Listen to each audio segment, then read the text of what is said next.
तो last class में मैं एक बार रिवीजन करा रहा हूँ 2 मिनट में।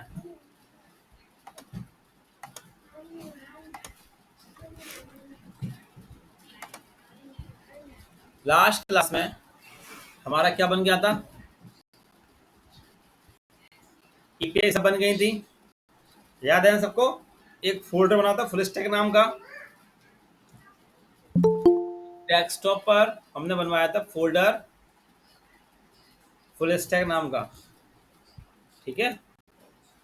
और जो लोग अभी आए हैं वो देख लें, डेस्कटॉप पर हमने क्या किया, एक एक डेस्कटॉप पे हमने बनाया एक फोल्डर फुल स्टैक नाम से, ठीक है। उसके अंदर हमने बनाया एक फोल्डर बैकएंड नाम का, ठीक है। ये बैकएंड नाम का फोल्डर बनाया है।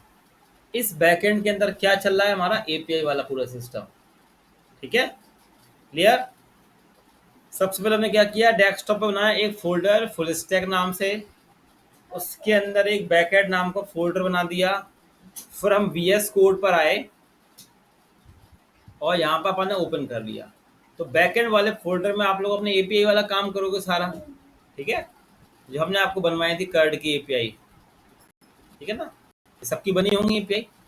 अभी जब रिएक्ट सीखोगे तो यही एपीआई यूज करेंगे रिएक्ट के अंदर, ठीक है। अब मुझे क्या करना है, रिएक्ट का सेटअप करना है। तो हमने लास्ट क्लास में आपको रिएक्ट भी सेटअप करवा दिया था, तो मैं एक बार फिर से रिएक्ट सेटअप करवा रहा हूँ, ठीक है। तो सबसे पहले हमें क्या चलना होगा सेटअप करने के लिए, देखो एक वेबसाइट होती है बाइट करके, यहाँ से हम क्या करेंगे, रिएक्ट को इंस्टॉल करेंगे, ठीक है। इस वेबसाइट पर आप जाओगे बाइट पे, यहाँ से आप क्या करोगे, रिएक्ट इंस्टॉल करोगे, ठीक है। गेट स्टार्टेड पे क्लिक करते हैं।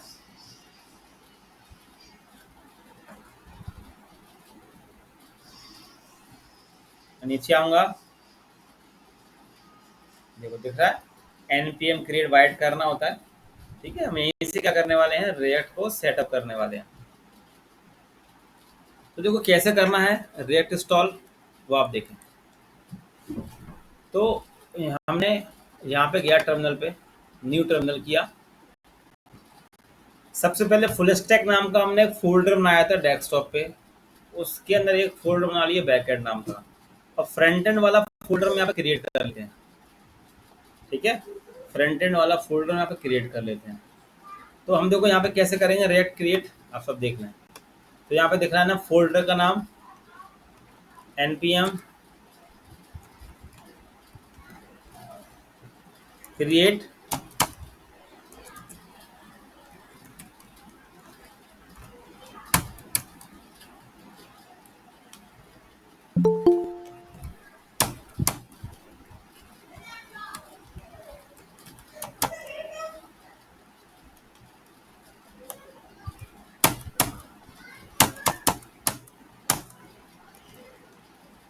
कौन आया,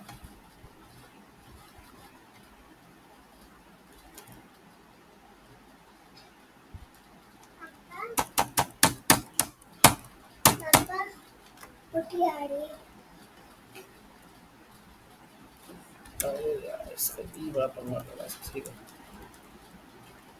npm आई क्रिएट वाइट कर लो आप लोग,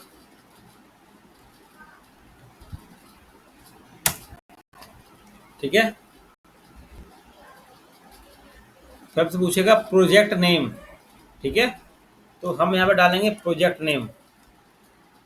तो मैंने डाल दिया यहाँ पे R E front, FRONT, front नाम से कर दिया मैंने, ठीक है।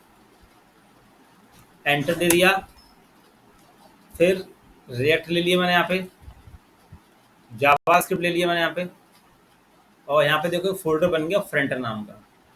इतना आप लोग कर लें जिसका रिएक्ट इंस्टॉल नहीं है, ठीक है। npm क्रिएट वाइट करना होगा, फिर प्रोजेक्ट का नाम देना होगा, फिर रिएक्ट करना होगा, फिर जावास्क्रिप्ट। इतना कर लो जल्दी से, कर लिया।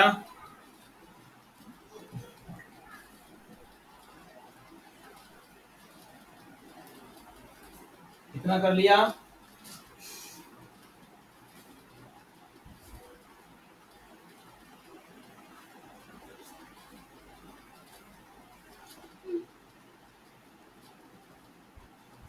हो गया? मेरी वॉइस नहीं आ रही क्या आप लोगों को? हाँ सर, हो गया। आ रही है जिसका सर। नहीं हुआ है, जो लोग का नहीं हुआ है वो कर लें, ठीक है। चलो फिर से क्या कहा मुझसे, उसने कहा कि सीडी फ्रेंड कर लो, तो हमने सीडी कर लिया, FRONT फ्रेंड के अंदर आ गए। फिर NPM आई करना है, लिखा है ना देखो NPM आई, ये करना पड़ेगा NPM आई। ये NPM आई कर लिया मैंने। NPM आई से क्या होगा, नोड मॉड्यूल वाला फोल्डर आपके पास क्रिएट हो जाएगा। फिर क्या करना होगा, चलाने के लिए NPM रन देव करना पड़ता है। रिएक्ट पूरा किस पे डिपेंड है, कंपोनेंट पे, है ना। रिएक्ट के अंदर अपन क्या बनाते हैं, हम कंपोनेंट बना के चलते हैं।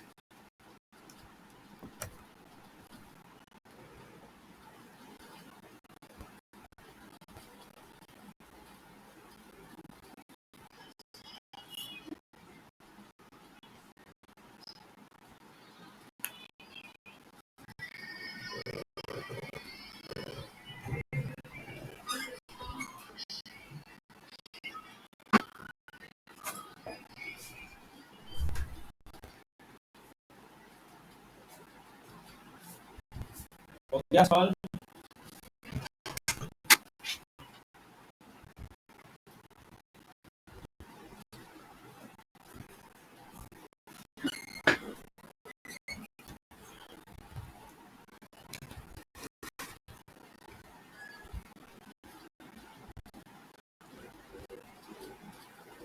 चलो ठीक है, इसके बाद क्या करना होगा, रिएक्ट चालू करने के लिए NPM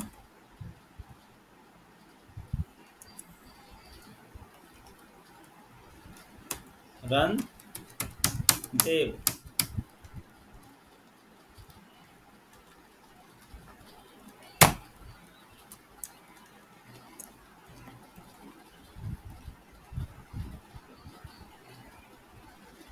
कर लो आप लोग NPM रन देव जल्दी से फटाफट।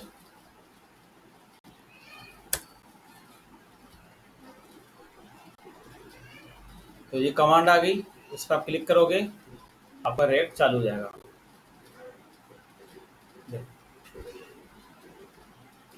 ये रिएक्ट सेटअप हो गया, ठीक है। यहाँ तक सबको पता था, लास्ट क्लास में बता दिया था मैंने,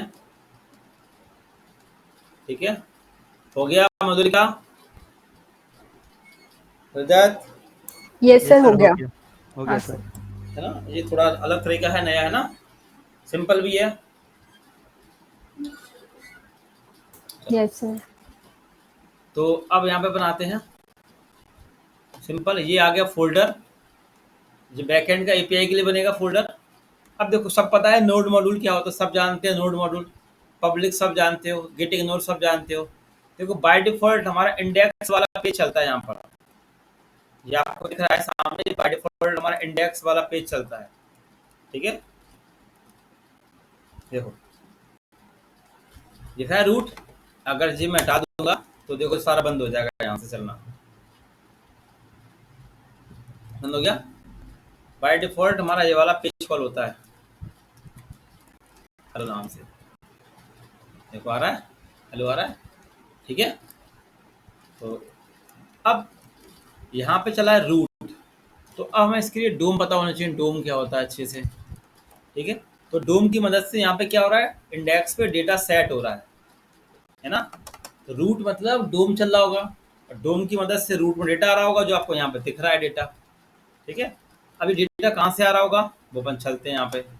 तो मैं इंडेक्स वाली फाइल से भी कोई छेड़खानी नहीं करनी है। पैकेज लॉग जेसन सबको पता है, पैकेज जेसन भी सबको पता है, सब क्या है एक्सप्रेस तो आप लोग। और मेन फाइल हमारी कौन सी है, SRC। तो रिएक्ट पूरा चलता है कंपोनेंट बेस्ड पे, और रिएक्ट के अंदर जो वेबसाइट बनेगी वो सिंगल पेज एप्लीकेशन होगी, रिफ्रेश नहीं होती वेबसाइट रिएक्ट के अंदर, ठीक है।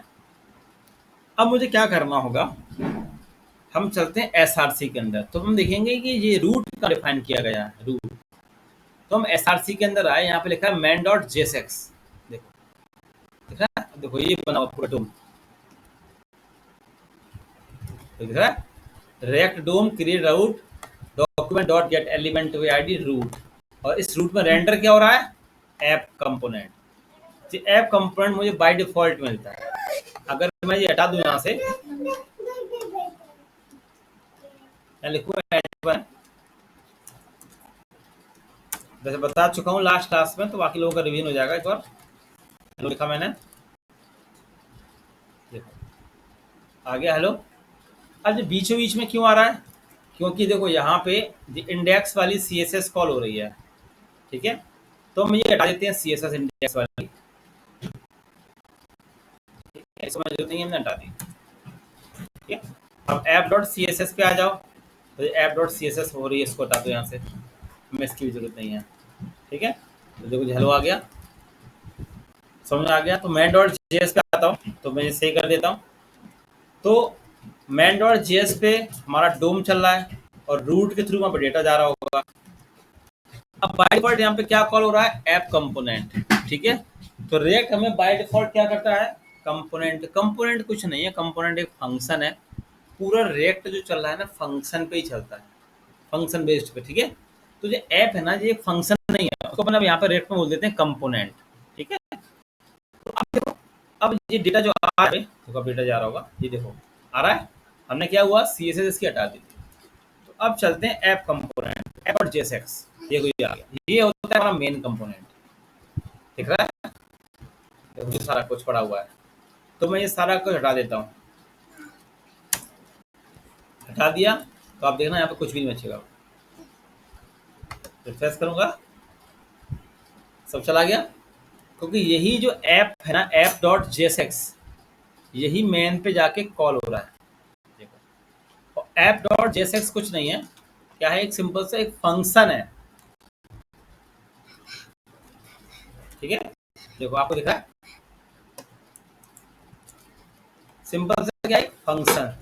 देखो फंक्शन बना हुआ है ऐप नाम का, ये फंक्शन क्या कर रहा है, रिटर्न कर रहा है इसको, ठीक है। अब हम लोग एक्सप्रेस में करते थे export default, sorry module export, यहाँ पे करते हैं अपन एक्सपोर्ट डिफॉल्ट रिएक्ट के अंदर। तो जो फंक्शन बनाया मैंने, इसको अपन ने क्या कर दिया, एक्सपोर्ट डिफॉल्ट कर दिया, ठीक है। और इस फंक्शन को हमने मैन डॉट जेएस पे जाके डोम के अंदर इसको हमने कॉल कर दिया, ठीक है। कॉल कर दी डोम के अंदर जाके इसको, और फिर रूट में सब कुछ चला गया होगा, है ना। और रूट को हमने कहाँ कॉल कर दिया, आगे इंडेक्स पे जे। तो आपको यहाँ पे क्या दिख जाएगा अभी, ऐप, सॉरी, ठीक है। तो बाय डिफॉल्ट यहाँ पे क्या चलता है रिएक्ट के अंदर, कंपोनेंट्स चलते हैं, ठीक है। तो हमें यहाँ पे देखो इंडेक्स वाली फाइल से भी कुछ छेड़खानी नहीं करनी है, क्योंकि यहाँ पे रूट कॉल हो रहा है। और मैन डॉट जेएसएक्स से भी कोई छेड़खानी नहीं करनी है, यहाँ पर डोम चल रहा है, सेट वाला काम हो रहा है।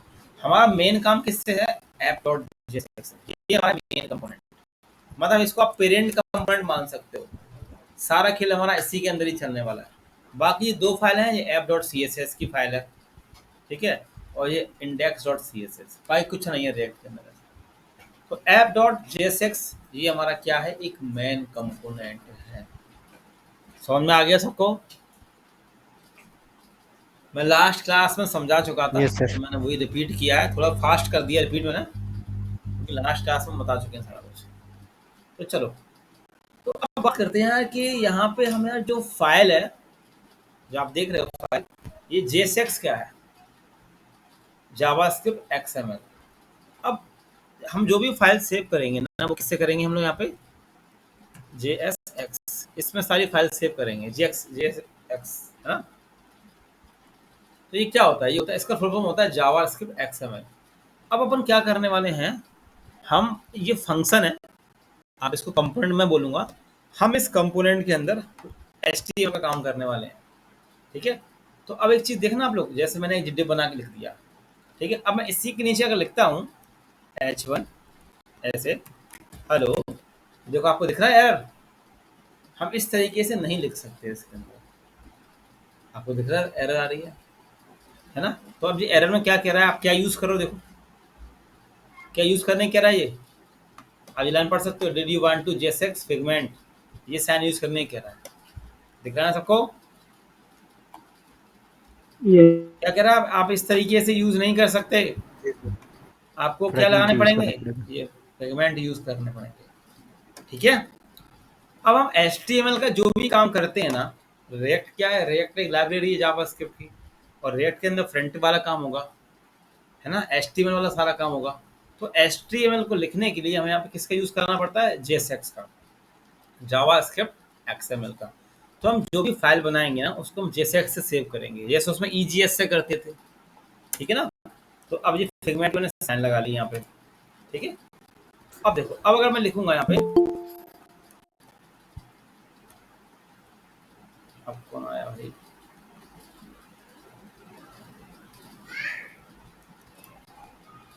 अब देखो, अब हमें जो लिखना है इसके अंदर लिखना है। देखो सिंपल, ये फंक्शन है और फंक्शन को हमने मैन डॉट जेएस पे जाके कॉल कर रखा है, बस। ठीक है, अब मैं लिखता हूँ यहाँ पे H1। अब देखो इसकी खासियत क्या होती है JSX की, वो आपको मैं समझाता हूँ। तो अभी देखो हमारे यहाँ पे हेलो चल जाएगा, हेलो चल गया। ठीक है, अब इसकी खासियत क्या होती है कि यहाँ पे जो टैग स्टार्ट होगा वो टैग एंड भी होगा अपने आप। देखो देखो स्लैश क्या आ रहा है, दिख रहा है, यहाँ पे टैग को बंद करना पड़ेगा। अगर मैं इसको बंद नहीं करूंगा, देखो एरर आ गई, आ गई ना, क्योंकि हम क्या है, हम JSX के अंदर HTML लिख रहे हैं। तो ये JSX के कुछ नियम है कि आपको ये बंद करने पड़ेंगे, इसलिए हम फाइल किस में सेव करते हैं, JSX में। अगर मैं यहाँ पे इनपुट भी लिखूंगा ना, इनपुट ऐसे देखो, इनपुट देखो, देख रहा हूँ, देखो बंद हो गया है ना, ऑटोमेटिक दिख रहा है सबको, चीजें बंद हो रही है ना, तो वो तो ऑटोमेटिक बंद हो जाएंगे। आप जैसे ऑटोमेटिक इसमें कुछ भी लिखोगे ना, अच्छा लिखोगे, तो वो ऑटोमेटिक सब बंद हो जाएंगे, है ना, उसका पंगा नहीं होता है इसके अंदर। अब दूसरा, ये JSX के कुछ नियम है। दूसरा, इसके अंदर हम क्लास नहीं बनाते हैं, क्लास नेम बनाते हैं। ठीक है, क्लास यहाँ पे एक रिजर्व कीवर्ड है, तो उसका अपन यूज नहीं करेंगे। वैसे एरर नहीं देगा, एरर हमें कंसोल में देगा, मना करता है रिएक्ट, रिएक्ट कहता है क्लास नेम यूज करो। ठीक है, तो मैं यहाँ पे आया index.js पे, क्योंकि ये हमारी index.js हमारी मेन CSS है ना, इस पे हम जो लगा देंगे ना वो सब जगह अप्लाई हो जाएगा। तो यहाँ मैं लिखा डॉट ए बैकग्राउंड,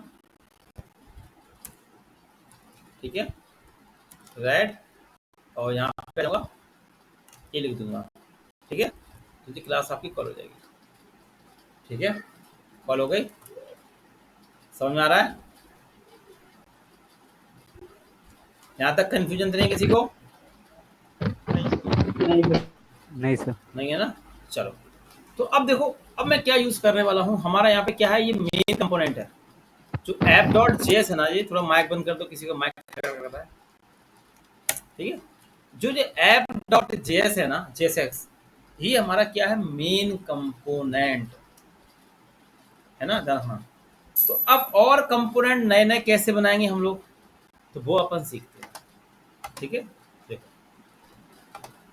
तो SRC के अंदर आप एक बना लो फोल्डर कंपोनेंट नाम का, COMPONENT। ठीक है, मेरा ई पंगा कर रहा है तो वो मत देखना आप लोग।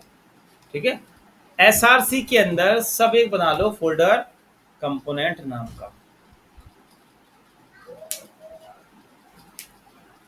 और इसके अंदर बना लो एक फाइल। ठीक है,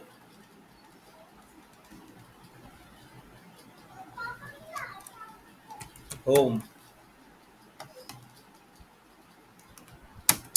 home.jsx नाम से।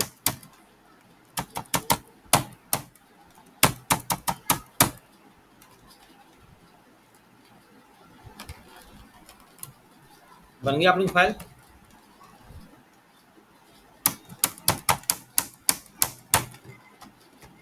चलो JSX कर दिया मैंने, मेरा ई नहीं काम कर रहा है, तो कर लिया इतना। आप लोग होम कर लेना। ठीक है, अब देखो यस सर। कंपोनेंट लिखने का तरीका क्या होता है, शॉर्टकट होता है एफ सी ई, लिख के देखो React function R F C E, shortcut होता है, नहीं तो पूरा फंक्शन टाइप करो फिर एक्सपोर्ट डिफॉल्ट करो तो टाइम बहुत चला जाएगा। ये कर दिया मैंने, ऐसा कर लिया, ये पूरा बन के आ जाएगा इस तरीके से। यहाँ लगा दिए मैंने फिगमेंट के साइन, ठीक है, लिखा H1 में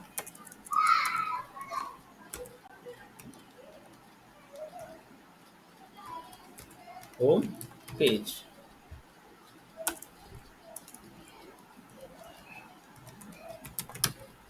ठीक है, इतना कर लो आप लोग।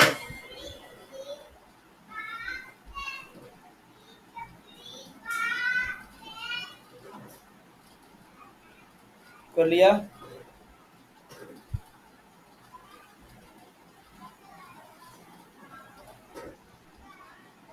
Yes sir. चलो तो अब इसके अंदर, अब इस कंपोनेंट को अपन कहाँ कॉल करेंगे चल के, ऐप डॉट जेएसएक्स पे आके। अब देखो कैसे इंपोर्ट करेंगे, ऐप डॉट जेएसएक्स हमारा मेन कंपोनेंट है, कैसे कॉल करेंगे देखो, याद रखना पहला कंपोनेंट का पहला लेटर हमेशा कैपिटल होना चाहिए, कंपोनेंट का पहला लेटर हमेशा कैपिटल होना चाहिए, ठीक है, और नहीं तो आपका इंपोर्ट होने में प्रॉब्लम क्रिएट करेगा। ध्यान रखना इस चीज का आप लोग, कंपोनेंट Yes, का sir. पहला लेटर कैपिटल लेके चलना, लास्ट क्लास में बता चुका हूँ। अब देखो यहाँ पे मैं ऐप पे Yes, आया, sir. लिखा मैंने यहाँ पे, देखो सब लोग कैसे इंपोर्ट करते हैं, कैसे इंपोर्ट करेंगे, होम, देखो दे रहा है सजेशन, देख क्या रहा है ना, डॉट स्लैश कंपोनेंट के अंदर क्लिक कर देना इस पे और इसको ऐसे बंद कर देना, ये ऊपर इंपोर्ट हो गया। देखो ये आपको खुद से इंपोर्ट नहीं करना है, वो आपको सजेशन देगा, और आपके पास सजेशन नहीं आ रहा है तो इसका मतलब क्या है, आपने फाइल सही तरीके से नहीं बनाई। देखो चल गया पीएन इन्फोसिस, और जिसके में ये एक्सटेंशन नहीं है वो एक एक्सटेंशन इंस्टॉल कर ले, फिर क्लिक करके ये वाला, ये 7 रिएक्ट रिडक्स रिएक्ट नेटिव वाला, जिस किसी के में ये एक्सटेंशन नहीं है वो इंस्टॉल कर ले।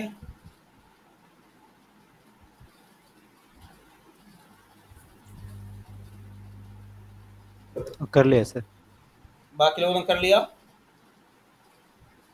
वैसे तो मैं नोट जेएस की टाइम भी करवा देता हूँ,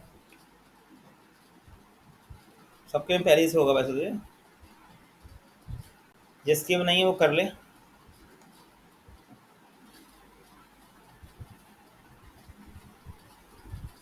चलो अब आ जाओ यहाँ पे, तो ऐप डॉट जेएस पे जाके आप इंपोर्ट कर लें इस तरीके से, तो आपका यहाँ पे देखो कंपोनेंट लोड हो जाएगा। देखो ये इतना हो जाए तो मुझे बताओ, हो गया सर। सबका हो गया, हो गया सर। सनी हो गया तुम्हारा, सनी तुम्हारा हो गया। सर इंस्टॉल क्या करवा रहे हैं आप? अरे लास्ट क्लास ली थी ना आपने, हाँ बस तो कोई दिक्कत नहीं, लास्ट क्लास के तो चल रहा है पूरा ये लास्ट क्लास की तो हो रहा है सारा कुछ, नहीं कहाँ रहते हो आप लोग, भगवान जाना है कि सारे लोग लास्ट क्लास के तो चल रहा है जी, कुछ नया करवा रहा हूँ अभी। यस सर, क्लास के चल रहा है। जाना पता नहीं कहाँ बच्चे रहते हैं। सनी हो गया कि नहीं हुआ? सर बस लास्ट क्लास का रिपीट क्यों करा रहे हैं? सनी सर हो गया इतना काम? सर नहीं हुआ, ये काम तो लास्ट क्लास का था। नहीं वो तो कर लिया था, वो आपको बताया नहीं था उस दिन एरर आ रहा, वैसे ही आ रहा तो आ रहा। कौन सा दोबारा से एरर आ रहा था?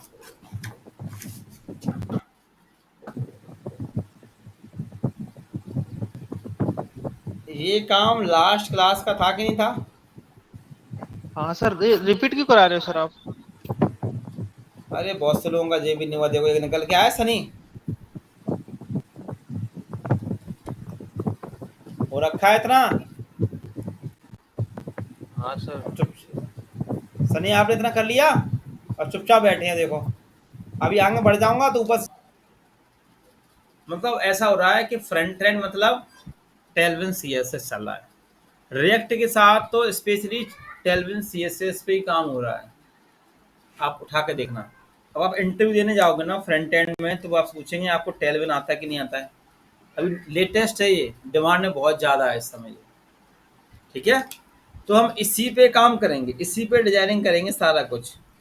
अब देखो इसको सीखने के लिए कुछ नहीं है, बिल्कुल सिंपल है। जिसको HTML CSS आता है, जिसको बूट स्टेप आता है, उसके लिए तो बच्चों का खेल है ये, ठीक है। बच्चों आप भी आधा ही काम तो आप ही लोग कर लोगे, खुद ही देखना अभी।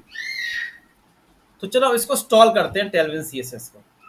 ये बूट स्टेप की तरह है, इसमें हमें क्या मिलेंगी, क्लासें मिलेंगी। देखो दिख रही है आपको ये क्लास है, जैसे बूट स्टेप में होती है ना क्लास है, इसमें क्लासें मिलेंगी। इन क्लासों को हम लोग यूज करेंगे, ठीक है, समझ आ गया।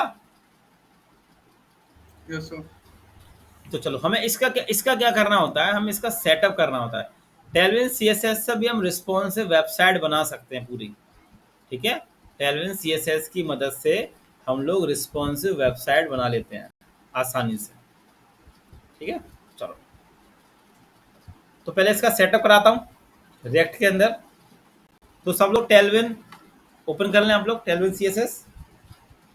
अब बूट स्टेप का यूज नहीं करना आप लोग, टेलविन का यूज करना है ना। बूट स्टेप तो आता ही है, तो अब नई चीज सीखो रिएक्ट के साथ में, हमेशा अपने आप को अपडेट रखो। तो आप लोग टेलविन ओपन कर लो। कर लिया सर। अब देखो लिखा है गेट स्टार्टेड, बूट स्टेप के जैसे ही है। तो आप सबको बूट स्टेप आता है, तो मैं थोड़ा टेलविन स्पीड से पकड़ूंगा, है ना। आधा 80% काम आपसे ही करवाना है इसमें मुझे। गेट स्टार्टेड पे क्लिक किया, मैं आज समझा दूंगा कैसे कैसे आपको पढ़ना है बस। तो देखो यहाँ पे नीचे आता हूँ मैं, देखो एक लिखा है CLI, एक लिखा है यूजिंग, एक लिखा है फ्रेमवर्क गाइड्स। तो हम लोग फ्रेमवर्क का यूज कर रहे हैं ना, तो हम इस फ्रेमवर्क पे क्लिक करेंगे। अब देखो नेक्स्ट जेएस पे करना है कि लारावेल पे कि वाइट का यूज करके कर रहे हो आप। देखो ये सारे यहाँ पे दिए जा रहे हैं, देखो दिख रहा है आपको, ये सारे यहाँ पे देखो, ये सारे फ्रेमवर्क्स हैं। तो मैंने कहा नहीं हम वाइट का यूज करते हैं, है ना। इसी से अपन ने रिएक्ट इंस्टॉल किया था, है ना। तो इस पर क्लिक किया, नीचे आए, देखो नीचे आना, यहाँ पे ये कमांड दिख रहा है इंस्टॉल टेलविन CSS। तो ये दिख रहा है ना, ये कमांड वाली पहली वाली इंस्टॉल डी, ये कमांड आप कॉपी करना है ऐसे। तो अभी आप यहाँ देखो, देखो अभी आपको दिख रहा है H1 इस तरीके से बाय डिफॉल्ट HTML का। अब देखना टेलविन CSS से जो ऑटोमेटिक चेंज हो जाएगा, इसका बॉर्डर, इसका फॉन्ट साइज सब बढ़ जाएगा। तो मैं टर्मिनल पर करता हूँ। अब देखो हमें टेलविन CSS कहाँ इंस्टॉल करनी है, ये भी आप सब देख लें पहले। दिख रहा है ना, फुल स्टैक के अंदर, फ्रंट के अंदर इंस्टॉल करनी है चीजें मुझे। हमारा फ्रंट नाम का फोल्डर है ना, तो इसके अंदर करनी है। ऐसे ही काम होता है, बैक एंड का फोल्डर ये है, फ्रंट एंड का फोल्डर ये है ना। क्योंकि रिएक्ट के अंदर तो बैक एंड का भी काम होगा। तो यहाँ पे कमांड पेस्ट कर लेना आप लोग।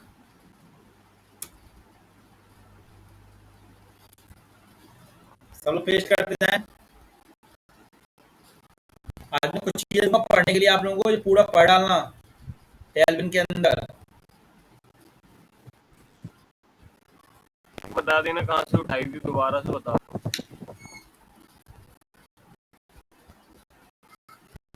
टेलविन की वेबसाइट जाओ, ये आता है इस जगह पर।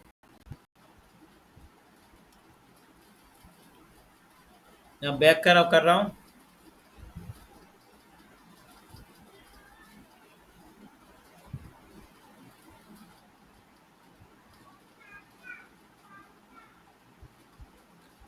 गेट स्टार्टेड पे क्लिक करो,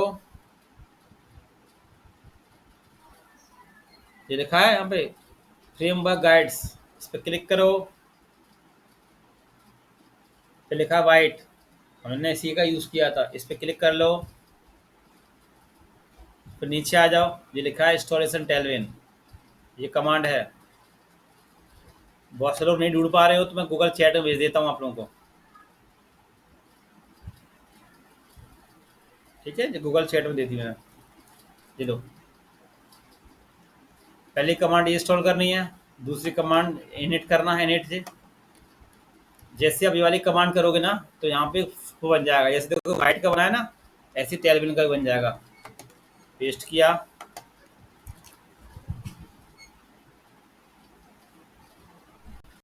देखो यहाँ पे आ गया टेलविन config.js।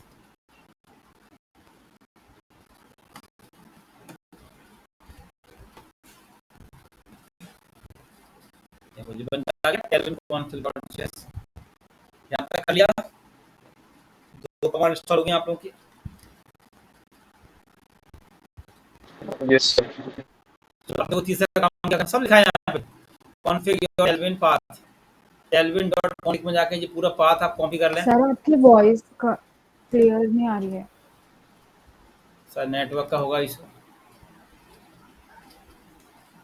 ये दो कमांड चला लिया आप लोगों ने। सर ये इनिट इनिट पी ये भी इंस्टॉल करनी है ना ये? हाँ ये कमांड चला ली, ये दोनों कमांड चलानी है, मैं आपको चैट में भेज देता हूँ। हाँ सर दोनों चला ली। मैंने चैट में दोनों कमांड भेज दी हैं, ठीक है। तीसरा पार्ट क्या करना है, टेलविन डॉट सब लिखा है आपके पास, वेबसाइट होगी, आप लोग अपने वेबसाइट में चेक कर सकते हो। टेलविन.config.js में जाके ये पूरा इंपोर्ट करना है, ठीक है। यहाँ पे जाओगे आप टेलविन के अंदर, ये टेलविन ये उठा के पूरा यहाँ पेस्ट कर देना है, यस सर।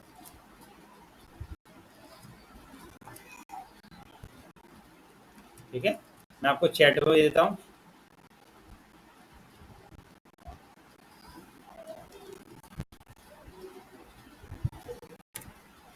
ये लो, आपको मैंने चैट में भेज दिया, इतना कर लिया।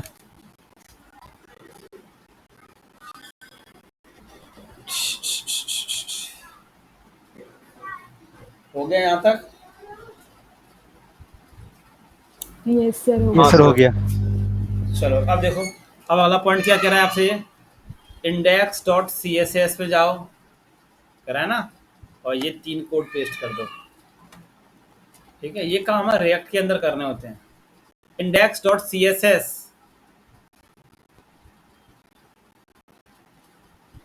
ये मुझे कहाँ मिलेगा, ये है देखो src के अंदर index.css, यहाँ पे जाके आपको ये पेस्ट कर देना है, बस index.css जाके ये पेस्ट कर दो,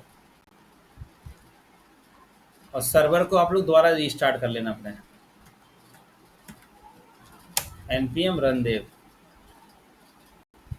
फ्रंट के अंदर आके चलाना है, फ्रंट के अंदर। सर एक बार इंडेक्स सीएसएस खोलना। ये देखो ये चीज़ है, मैं ये भी दे देता हूँ चैट में, ये लो, ये पेस्ट कर दो, सर्वर चालू कर लो, और फिर आप जाके देखना। सर एक बार ये शो कर देना, एक टेलविन कॉन्फ़िग जेएस।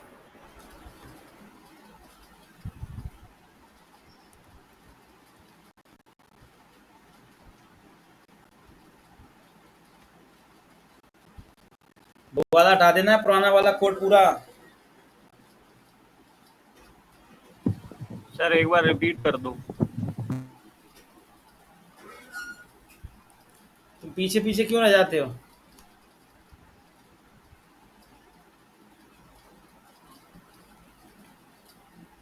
सबसे पहले क्या करना है, पहले देख लो सब, वेबसाइट तो ओपन कर लो यार, वेबसाइट ओपन, वेबसाइट में सब लिखा है, देखो यहाँ पे। पहला काम क्या करना है, यहाँ पे देखो लिखा है, पहले सब देख लो, पहले एक बार सब देख लो अच्छे से, मेरी वेबसाइट पे पहला कहा है इसने, सेकंड पॉइंट क्या कहा, इंस्टॉल टेलविन सीएसएस। देख लो सब लोग, पहले ये कमांड इंस्टॉल करनी है, फिर ये वाली कमांड इंस्टॉल करनी है, फिर इसने क्या कहा थर्ड पे, कॉन्फ़िग करना है टेलविन config.js के अंदर ये वाला कोड, ये वाला कोड उठा के, ठीक है। फिर तीसरा फोर्थ पॉइंट क्या कह रहा है इसने, index.css में जाके ये कोड पेस्ट कर दो। समझ में आ गया सबको? साफ साफ यहाँ लिखा है। Yes sir. हो गया सर। कर लो सब लोग। हो गया सर। ध्यान। कौन लेके जा?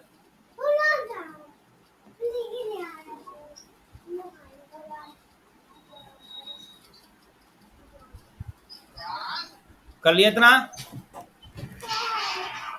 Yes sir. यस सर कर लिया। सर आप एक बार आउटपुट दिखाना क्या आया। अब देखो जब आप आउटपुट जाके चेक करोगे तो देखो जो ऑटोमेटिक पीएनएन फोर्सेस जो था ना चेंज हो गया होगा आपने आपका जी। देखो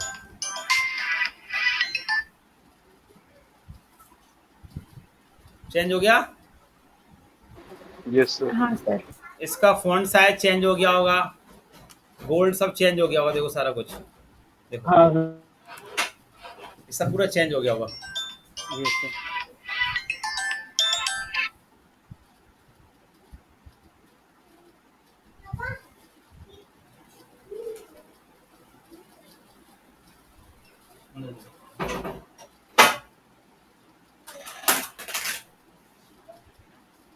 हो गया इतना? ये सर हो गया। हाँ सर हो गया। सर एक बार फ्रंट फोल्डर का स्ट्रक्चर दिखाना।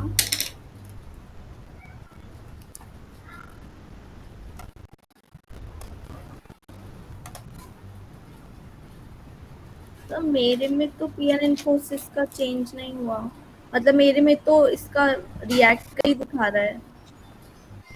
आप उसको एक बार सेव करो। index.css जाके आपने ये पेस्ट कर दिया ये वाला कोड।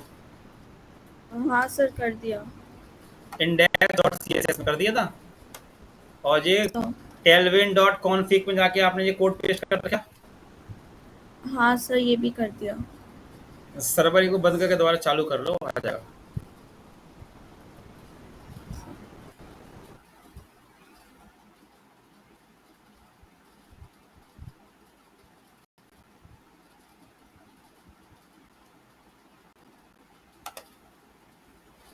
बाकी लोगों का हो गया? सर इसमें H1, H2, H3 इन सब के फॉन्ट साइज सेम ही रहते हैं, मतलब अभी तक तो सेम ही है।